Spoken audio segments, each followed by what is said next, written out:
John chapter 5. Afterward, Jesus returned to Jerusalem for one of the Jewish holy days.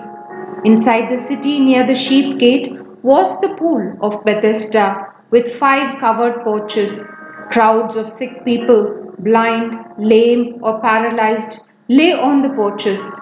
One of the men lying there had been sick for 38 years. When Jesus saw him and knew he had been ill for a long time, he asked him, "Would you like to get well?" "I can't, sir," the sick man said, "for I have no one to put me into the pool when the water bubbles up. Someone else always gets there ahead of me." Jesus told him, "Stand up, pick up your mat and walk." Instantly the man was healed. He rolled up his sleeping mat and began walking. But this miracle happened on the Sabbath, so the Jewish leaders objected. They said to the man who was cured, "You can't work on the Sabbath. The law doesn't allow you to carry that sleeping mat." But he replied, "The man who healed me told me, 'Pick up your mat and walk.'" "Who said such a thing as that?" they demanded. The man didn't know, for Jesus had disappeared into the crowd. But afterward, Jesus found him in the temple and told him, "Now you are well, so stop sinning, or something even worse may happen to you." Then the man went and told the Jewish leaders that it was Jesus who had healed him. So the Jewish leaders began harassing Jesus for breaking the Sabbath rules. But Jesus replied, "My Father is always working, and so am I." So the Jewish leaders tried all the harder to find a way to kill him.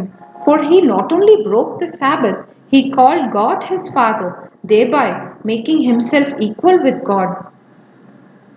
So Jesus explained, "I tell you the truth, the Son can do nothing by himself.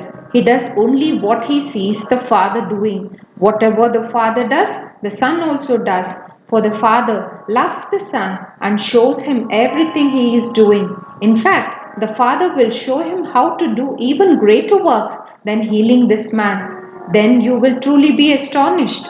For just as the Father gives life to those he raises from the dead, so the Son gives life to anyone he wants. In addition, the Father judges no one.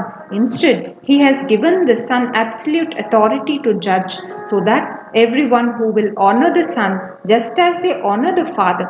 Anyone who does not honor the Son is certainly not honoring the Father who sent him.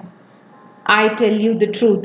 Those who listen to my message and believe in God who sent me have eternal life. They will never be condemned for their sins, but they have already passed from death into life. And I assure you that the time is coming. Indeed, it's here now, when the dead will hear my voice, the voice of the Son of God, and those who listen will live. The Father has life in himself, and he has granted that same life-giving power to his Son. And he has given him authority to judge everyone because he is the Son of Man. Don't be so surprised. Indeed, the time is coming when all the dead in their graves will hear the voice of God's Son, and they will rise again. Those who have done good will rise to experience eternal life, and those who have continued in evil will rise to experience judgment. I can do nothing on my own. I judge as God tells me. Therefore, my judgment is just, because I carry out the will of the one who sent me, not my own will. If I were to testify on my own behalf, my testimony would not be valid. But someone else is also testifying about me, and I assure you that everything he says about me is true. In fact, you sent investigators to listen to John the Baptist, and his testimony about me was true. Of course, I have no need of human witnesses, but I say these things so you might be saved. John was like a burning and shining lamp, and you were excited for a while about his message. But I have a greater witness than John, my teachings and my miracles. The Father gave me these works to accomplish, and they prove that he sent me. And the Father who sent me has testified about me himself. You have never heard his voice or seen him face to face, and you do not have his message in your hearts because you do not believe me, the one he sent to you.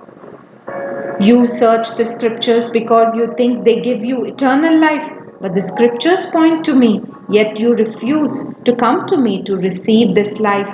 Your approval means nothing to me because I know you don't have God's love within you. For I have come to you in my Father's name, and you have rejected me.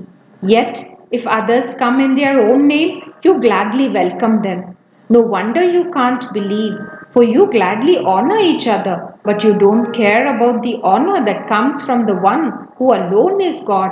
Yet it isn't I who will accuse you before the Father. Moses will accuse you. Yes, Moses, in whom you put your hopes. If you really believed Moses, you would believe me because he wrote about me. But since you don't believe what he wrote, how will you believe what I say?